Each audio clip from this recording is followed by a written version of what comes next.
ఈరోజు ఉదయం 11:30 గంటల సమయంలో డిస్ట్రిక్ట్ పంచాయతీరాజ్ ఇంజనీర్ రాజన్న సిరిసిల్ల జిల్లా గారి కార్యాలయంలోని సీనియర్ అసిస్టెంట్ గారు జోగినపల్లి భాస్కర్ రావు గారు రూ. 7,000 లంచం తీసుకుంటూ ఏసీబీకి పట్టుబడినారు.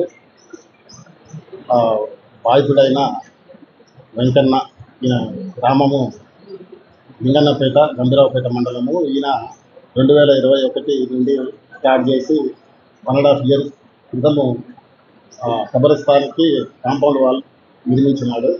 4,35,000 విలువ గల కాంపౌండ్ వాల్ని నిర్మించాడు. అటు తనకు సంబంధించి ఎండి మరియు ఫైల్ని ఈ గారి ముందు పెట్టి ఈ గారి సంతకాలు తీసుకుని చీఫ్ ప్లానింగ్ ఆఫీసర్ గారికి పంపించడం కోసం 7,000 లంచం డిమాండ్ చేశారు. అయితే బాధితుడు వేడుకోగా ఇంకా 1,000 రూపాయలు తగ్గించి 7,000 లంచం ఇవ్వమని చెప్పాడు. 7,000 లంచం ఇస్తూ ఈరోజు ఆయన రెడ్ హ్యాండెడ్గా పట్టించడం జరిగింది. ఆయన నేను ఇప్పుడు special court, ACB court, Karimnagar కోర్టులో ప్రొడ్యూస్ చేస్తున్న రిమాండ్ నిమిత్తం కేసు పరిశీలనలో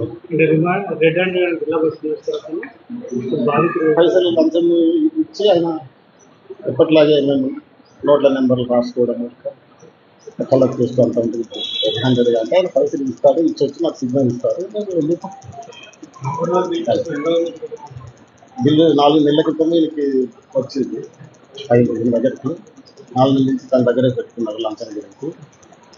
ఒక వారం క్రితము 7,000 లంచం ఇస్తేనే మీ పని అయిపోయిందని చెప్పి, అంటే ఈ గారి ముందు పెడతాము, లేకపోతే మీ ఫైల్ అప్లై ఉంటుందని చెప్పి రిక్వెస్ట్ చేసుకుంటే ఒక 1,000 తగ్గించి 7,000 వచ్చింది, మీ ఫైల్ పంపిస్తానని చెప్పాను.